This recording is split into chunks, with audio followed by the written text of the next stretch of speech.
जय हिंद दोस्तों। वीडियो शुरू करने से पहले एक डिस्क्लेमर। यार आप लोग वीडियो पूरा नहीं देखते हो, थोड़ा थोड़ा करके देखोगे तो कहानी पूरी समझ नहीं आएगी। कान में हेडफोन डाल लो और आंख बंद करके लेट जाओ, फिर आप पहुंच जाओगे जुफैन की दुनिया में। तो शुरू करते हैं आज का एपिसोड 672 का। टप टप।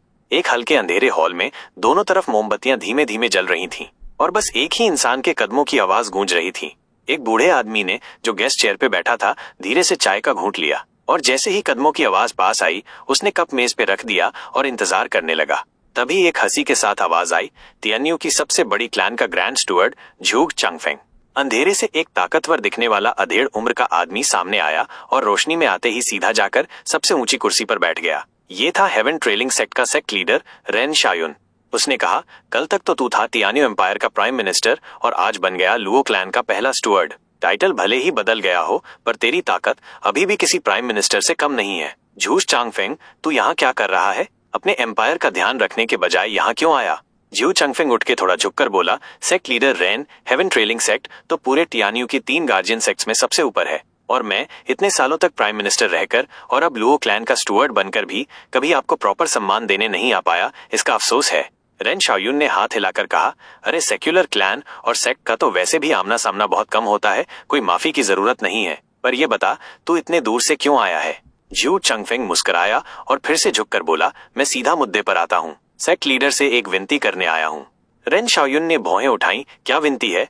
झू चंगफेंग की आंखों में हल्की चमक आई, मैं चाहता हूँ कि sect leader Ren Demon Scheming Sect के जो ट्रैटर्स हैं उन पर थोड़ा नरमी दिखाए। रेन शायुन ने सीधा झूग चंगफेंग की शांत आंखों में देखा और फिर हल्की हंसी में बोला, तू तो तियान्यू से है, लेकिन फिर भी खबरें बड़ी जल्दी मिलती हैं तुझे। वेस्टर्न लैंड्स की 9 सेक्ट्स की बात भी पता चल गई, लेकिन तुझे उनकी जान बचाने की क्या जरूरत? ये तेरे पुराने स्टुअर्ड झियो फैन के लिए है क्या? अब रेन शायुन की आवाज में ठंडापन उतर आया था। जरा सी भी गलती हुई तो झूग चंगफेंग का काम तमाम। लेकिन झूग चंगफेंग फिर भी मुस्कुराता रहा और बोला, कहीं ना कहीं हाँ, लेकिन पूरी वजह वही नहीं है। रेन शायुन ने पूछा, मतलब? झू चंगफेंग बोला, देखिए, स्टुअर्ट झुओ की मेहनत और उनके योगदान की इज्जत तो है ही। ये लोग भले ही अब अलग हो गए हों, लेकिन कभी वो झुओ फैन के अधीन ही थे। ऐसे में अगर हम बिल्कुल चुप रह जाएं, तो लोग हमें एहसान फरामोश समझेंगे। और आप तो जानते ही हैं हमारे यंग क्लैन हेड के स्वभाव को, उनके लिए लॉयल्टी सबसे ऊपर है। अगर हम अभी चुप रहे तो उनके नाम पे दाग लगेगा। रेन शायुन ने आंखें छोटी की और तिरस्कार से बोला, तो मतलब तुम लोग अपने नाम और इज्जत के लिए इन गद्दारों को बचा रहे हो? उसने हाथ घुमाया और उसकी आंखों में खून बहाने की चाह दिखने लगी। झूग चंगफेंग फिर भी शांत रहा और बोला, सिर्फ नाम के लिए नहीं, स्टुअर्ट झियो के लिए कुछ सम्मान तो बचा ही है, लेकिन हाँ, सबसे ज्यादा ये इज्जत बचाने की बात है और इसी इज्जत का सही इस्तेमाल करना भी जानते हैं हम। फिर उसने गहरी सांस ली और बोला, आप तो जानते ही हैं इन सालों में तियान्यू कितना आगे बढ़ा है और साथ में तीनों सेक्ट्स का खजाना भी। हर साल ट्रिब्यूट बढ़ता गया। ये सब लुओ अलायंस की वजह से हुआ, जिसमें आसपास की कई बड़ी छोटी क्लैंस शामिल हैं और ये सब इसलिए जुड़ पाई क्योंकि हमारे क्लैन हेड की ईमानदारी और लॉयल्टी ने उन्हें भरोसा दिलाया। अब ये भरोसा टूटे तो सब बिखर जाएगा। रेन शायुन थोड़ा सोच में पड़ गया। झू चंगफेंग मन ही मन मुस्कुराया। उसे पता था अगर उसने एक भी गलत बात कही तो रेन शायुन उसे मार डालता। वो बस ये देखना चाहता था कि लुओ क्लैन अब भी झुओ फैन से जुड़ा हुआ है या नहीं। अगर वो ये कह देता कि झुओ फैन से अब कोई मतलब नहीं, तो वो झूठ होता। आखिर झुओ फैन ने ही तो लुओ क्लैन को इस ऊंचाई तक पहुंचाया। रेन शायुन खुद उसे वहीं खत्म कर देता, पर झूग चंगफेंग ने बहुत चालाकी से जवाब दिया, थोड़ी लॉयल्टी है, पर ज्यादा फिक्र इज्जत और फायदे की है। मतलब वो कह रहा था, हम एहसान नहीं भूलते, लेकिन हम बिजनेस भी समझते हैं। लॉयल्टी से ज्यादा हमारे लिए फ्यूचर का फायदा जरूरी है। रेन शायुन को ये सुनकर सुकून मिला। अब उसे यकीन हुआ कि लुओ क्लैन किसी भावनात्मक वजह से लड़ाई नहीं कर रहा, बल्कि अपने फायदे के लिए स्मार्ट तरीके से चल रहा है। और फिर झू चंगफेंग ने एक और तीर छोड़ा, तियान्यू को जो इतना फायदा हुआ वो हमारे कारण। तुम लोगों को हर साल दोगुना ट्रिब्यूट मिल रहा है, बिना हमारे तुम लोग तो भूखों मरते। ये सुनकर रेन शायुन का गुस्सा गायब हो गया। रेन शायुन ने पूछा, तो तू जो इन गद्दारों को छोड़ने की बात कर रहा है, वो बस अपने नाम और लॉयल्टी के लिए?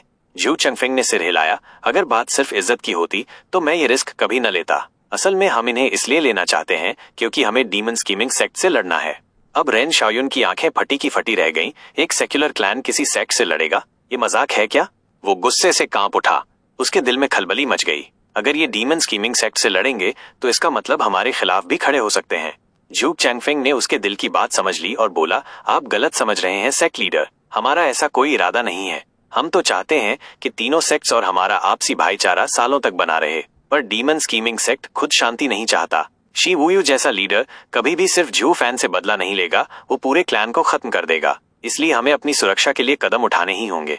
फिर वो बोला, जैसा कि कहा जाता है, दुश्मन का दुश्मन अपना दोस्त होता है। वो गद्दार लोग आप लोगों से उतनी नफरत नहीं करते जितनी शिल में वुयू से। वो तो पहले मिस्टिकल हेवन सेक्ट पर हमला कर चुके हैं, तो उसका जवाब तो मिलना ही था। पर उनका असली गुस्सा सिर्फ शी वुयू पर है। तो हम सबको मिलकर डीमन स्कीमिंग सेक्ट से निपटना चाहिए। रेन शाओयुन ने राहत की सांस ली। मतलब ये लड़ाई हमसे नहीं, सिर्फ शी वुयू से है। उसे ये भी नहीं समझ आया कि ज्यू जंगफेंग ने बहुत चालाकी से बात घुमा के हेवन ट्रेलिंग सेक्ट को पूरी तरह इस मुद्दे से बाहर ही रखा। इसलिए रेन शाओयुन को भी लगा कि इन गद्दारों को छोड़ देना ठीक है। क्या पता ये लोग आगे चलकर डीमन स्कीमिंग सेक्ट को कंट्रोल करने के काम आ जाएं। उसने तय कर लिया कि वो इन्हें छोड़ देगा, लेकिन वो अभी भी थोड़ा दिखावा करना चाहता था। बोला, आखिरकार उन्हें छोड़ना है या नहीं, ये तो डीमन स्कीमिंग सेक्ट पर निर्भर करता है। हमारी हेवन ट्रेलिंग सेक्ट तो बस अपना काम कर रही है। ज्यू चंगफेंग हंसते हुए बोला, कौन नहीं जानता कि एम्पायर की 3 गार्डियन सेक्ट्स में हेवन ट्रेलिंग सेक्ट सबसे ऊपर है। कोई भी सेक्ट आपके कहे के खिलाफ नहीं जाएगा। फिर उसने एक और शह चाल चली, डीमन स्कीमिंग सेक्ट और मिस्टिकल हेवन सेक्ट तो अब कमजोर हो चुके हैं। वो गार्डियन सेक्ट्स कहलाने लायक भी नहीं बचे। खासकर डीमन स्कीमिंग सेक्ट इतनी तबाही के बाद उनके पास बचा ही क्या है। वो तियानियों की रक्षा भी नहीं कर सकते। इसी वजह से हमारे क्लैन हेड ने तय किया कि हम उनकी तरफ जाने वाला 10% ट्रिब्यूट काटकर हेवन ट्रेलिंग सेक्ट को देंगे। अब रेन शाओयुन का दिल खुशी से उछल पड़ा, लेकिन चेहरे पर कुछ नहीं दिखाया। अरे नहीं नहीं, ऐसा कैसे कर सकते हैं, आखिर उन्होंने भी तो बहुत कुछ सहा है। ज्यू चांगफेंग बोला, सेक्ट लीडर, जरूरत से ज्यादा नम्रता की जरूरत नहीं है। जो काबिल होता है वो ज्यादा पाता है। डीमन स्कीमिंग सेक्ट की हालत ऐसी है कि वो अब 20% ट्रिब्यूट के लायक नहीं। अब तो पूरे टियानियों की सुरक्षा आप ही के भरोसे है। रेन शाओयुन ने थोड़े गुस्से का दिखावा करते हुए कहा, तू तो जैसे तीनों सेक्ट्स को आपस में लड़ाना चाहता है। डीमन स्कीमिंग सेक्ट तो अब मिडिल 3 सेक्ट बनने वाला है। ज्यू चंगफेंग ने उसकी बात बीच में काटते हुए बोला, सेक्ट लीडर, इतनी बर्बादी के बाद चाहे नाम कितना भी हो, वो मिडिल 3 सेक्ट कहलाने लायक रह ही कहाँ गया। रेन शाओयुन एकदम चौंका, फिर हंसते हुए उसके कंधे पे थपकी मारी। हा, तो फिर तय हो गया सेक्ट लीडर रेन, अब आप चाहें तो इस साल का हिस्सा देख लीजिए। ज्यू चंगफेंग ने हल्का सा झुककर मुस्कुराहट के साथ कहा, जिसमें साफ समझ आ रहा था कि बात पूरी हो चुकी है। रेन शाओयुन ने सिर हिलाया, तियानियों की तरक्की तो अब तुम्हारे लुओ क्लैन पर ही टिकी है। फिक्र मत करो, एम्पायर की तीनों गार्डियन सेक्ट्स के रहते कोई भी तियानियों में अशांति फैलाने की हिम्मत नहीं करेगा, चाहे वो इन 3 सेक्ट्स में से कोई भी क्यों न हो। हा, बहुत शुक्रिया सेक्ट लीडर रेन। एक और गहरा झुकाव देकर ज्यू चंगफेंग हॉल से बाहर चला गया। उसे जाते हुए देखकर रेन शाओयुन ने सिर हिलाया और खुद से काफी खुश हुआ। अब डीमन स्कीमिंग सेक्ट उसकी नजरों में कोई खतरा नहीं रह गया था और तियानियों का प्रतिनिधि अब हेवन ट्रेलिंग सेक्ट के अधीन आ गया था। तियानियों की सारी संपत्ति, यहाँ तक कि व्यापार भी अब हेवन ट्रेलिंग सेक्ट की जेब में जाएगा। बाकी 2 सेक्ट्स जो खुद लटक रहे हैं, वो क्या मेरे हिस्से पर नजर डालेंगे? सच कहें तो झुओ फैन ने जो तूफान मचाया था, उसके बाद मिस्टिकल हेवन सेक्ट पूरी तरह से बर्बाद हो गई और डीमन स्कीमिंग सेक्ट भी अपाहिज बन गई। बस हेवन ट्रेलिंग सेक्ट ही असली विजेता निकला, जिसने तियानियों की पूरी कमाई अपनी झोली में डाल ली। इस बार तो मैंने जबरदस्त जीत हासिल की है। अंदर से बहुत खुश होते हुए रेन शाओयुन चिल्लाया, गार्ड, हुक्म कीजिए। काले कपड़ों में एक आदमी झुकता हुआ सामने आया। रेन शाओयुन ने कहा, एक सेंडिंग जेड भेजो और डीमन स्कीमिंग सेक्ट के जो बचे हुए लोगों का पीछा कर रहे हैं उन्हें वापस बुला लो। साथ ही मेरे नाम से डीमन स्कीमिंग सेक्ट और मिस्टिकल हेवन सेक्ट को सख्त चेतावनी दो कि वो टियानियों में दखल अंदाजी न करें और वहां कोई अशांति न फैलाएं। जी सेक्ट लीडर। वो आदमी फिर झुका, पर कुछ पल रुक गया। रेन शाओयुन ने भौहें चढ़ाई, अब खड़ा क्यों है? सर, आप उस आदमी से बात कर रहे थे और मैं आपको एक बात बताना भूल गया। असल में डेमन स्कीमिंग सेक्ट के जो पीछा कर रहे थे वो पहले ही वापस लौट चुके हैं। क्या? किसने उन्हें इतनी जल्दी लौटने को कहा? मैंने तो अभी तक कोई संदेश भी नहीं भेजा था। रेन शाओयुन ने हैरानी से पूछा। वो आदमी थोड़ा झिझकते हुए बोला, सेक्ट लीडर, एल्डर की रिपोर्ट के मुताबिक वो लोग जब तियानियों की सीमा पर पहुंचे तो लुओ क्लैन के एक्सपर्ट्स ने उन्हें रोक लिया। उन्होंने एल्डर की टीम को फंसा लिया, फिर छोड़ भी दिया और जाते जाते मुझसे कहा कि मैं आपको बता दूं कि उनका आपसे समझौता हो गया है। वो पूरी बात तो नहीं बताई और आपके संदेश से भी अनजान थे, लेकिन जब उन्हें छोड़ा गया तो वे इस बात की पुष्टि करने आ गए कि क्या वाकई में ऐसा कोई समझौता हुआ है। रेन शाओयुन कुछ देर तक सोच में डूबा रहा, फिर बड़बड़ाया। उन्होंने कहा कि उन्होंने मुझसे डील की है, जबकि वो बात तो बस कुछ पल पहले ही तय हुई है। उसने उस दिशा की तरफ देखा जहां झूगे चांगफेंग जा चुका था और लंबी सांस लेकर बोला, सिर्फ एक बूढ़े आदमी की बातों पर विश्वास करके उन लोगों को छोड़ दिया। कितने चालाक हैं। लुओ क्लैन में वाकई में टैलेंट्स की कमी नहीं है। सर, तो फिर संदेश भेजूं? रेन शाओयुन ने दांत किटकिटाते हुए कहा, मुझे नफरत है जब कोई सेक्युलर क्लैन मुझे यूं बेवकूफ बना देता है, लेकिन मानना पड़ेगा कि झूगे चांगफेंग की बातों ने मुझे मना लिया। भेज दो संदेश। और साफ बता दो कि तियानियों का प्रतिनिधित्व अब लुओ क्लैन के हाथ में है और वो हेवन ट्रेलिंग सेक्ट के अंतर्गत आता है। उसका डेमन स्कीमिंग सेक्ट से अब कोई लेना देना नहीं है। जी सर। वो आदमी सिर झुकाकर गायब हो गया और रेन शियाओयुन वहीं खड़ा बड़बड़ाता रह गया। जूगे चांगफेंग, तीनों सेजेस में से अब असली चेहरा समझ आ रहा है। 1 महीना बाद जूगे चांगफेंग वापस लुओ क्लैन के घर विंडगेस सिटी पहुंचा। सभी लोग हॉल में जमा थे, उसके लाए हुए समाचार का इंतजार करते हुए। वेनरेबल बाई और उनके लोग सबसे ज्यादा बेचैन थे।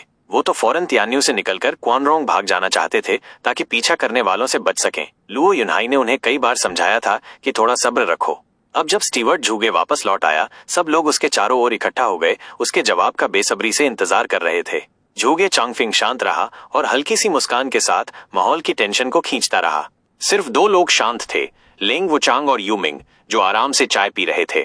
स्टीवर्ट जूगे कैसा रहा? लुओ युनहाई से अब रुका नहीं गया। जूगे चांगफिंग मुस्कराया ही था कि लेंग वुचांग ने टांग पर टांग चढ़ाते हुए कहा, क्लैन हेड। उसके चेहरे की वो अकड़ देखिए, साफ पता चल रहा है कि काम हो गया है। ओए ओल्ड लेंग, जान जोखिम में डालकर मैं समझौता करने गया और तू यहाँ आरामदायक कुर्सी पर बैठा रहा। जूगे चांगफेंग ने घूरते हुए कहा।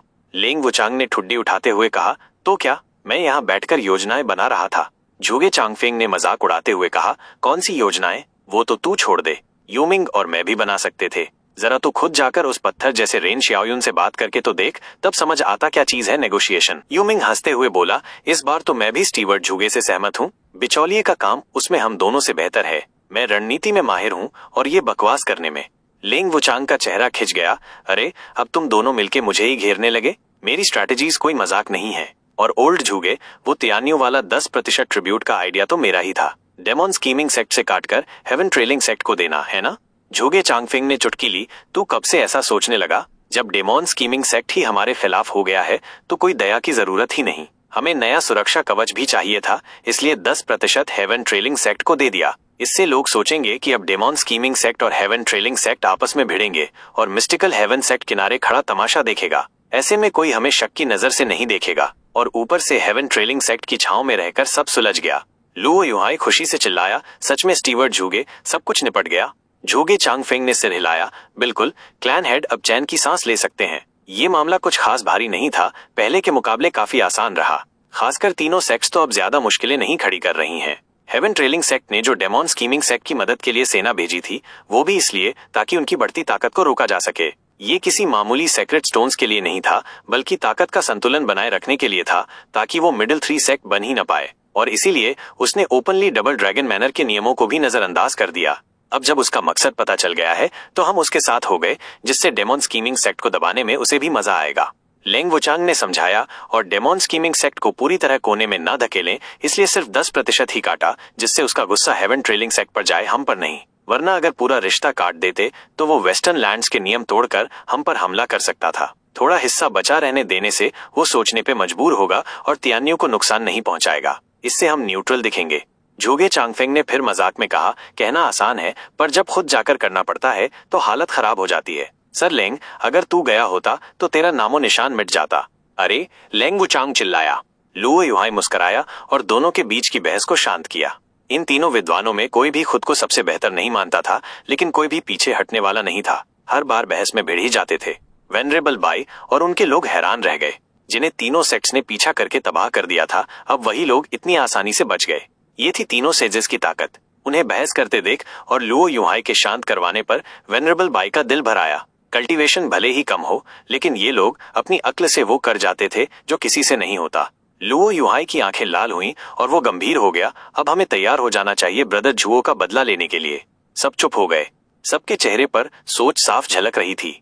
लेंग वुचांग ने गुस्से से कहा, हमारे जासूसों के मुताबिक स्टीवर्ट जुओ पर हमला हुआ, जिससे 1000 मील की जमीन जलकर राख हो गई और उससे भी आगे बंजर। आखिर यूनिवर्सल राइटियस सेक्ट ने क्या कर डाला? जूगे चांगफेंग धीरे से बोला, बदला लेने के लिए हमें पहले अपनी ताकत इकट्ठा करनी होगी। हमारे दुश्मन 4 सेक्ट्स हैं, जिनमें से एक सुपीरियर 3 सेक्ट है। वेनरेबल बाई ने हैरानी से कहा, तुम अब भी बदला लेना चाहते हो? दुश्मन की ताकत तुम्हारे सोच से कहीं ज्यादा है। हजारों साल पुरानी सेक्ट है वो। लुओ युहाई चिल्लाया, चाहे कोई भी हो, ये बदला पूरा चुकाया जाएगा। लुओ क्लैन भाई जुओ की छाया में पला बढ़ा है। हम सब उनकी जान के कर्जदार हैं। ये काम हमें करना ही होगा। लुओ युहाई की ये बात सबके दिल में गूंज उठी। वेनरेबल बाई ने भी चिल्लाया, तो फिर हमें भी साथ में गिन लो। तो गाइज इसी के साथ आज का एपिसोड यहीं पर खत्म होता है।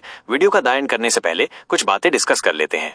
तो ये था लुओ क्लैन की चालबाजी, झूगे चोंगफेंग की डिप्लोमेसी और भाई झुओ के लिए एक उबलता हुआ बदले का इरादा। दुश्मन बड़े हैं लेकिन इरादा उससे भी बड़ा। अब जब सारा खेल बीत चुका है तो अगला कदम होगा बदला, और वो भी ऐसा कि सारा कल्टीवेटर वर्ल्ड कांप उठे। कहानी यहीं रुकी नहीं है। अगली एपिसोड में देखेंगे कैसे लुओ क्लैन अपने ब्रदर झुओ का हिसाब चुकता करेगा, चाहे दुश्मन कोई भी हो, चाहे वो सुप्रीम सेक्ट हो या गॉड लेवल कल्टीवेटर।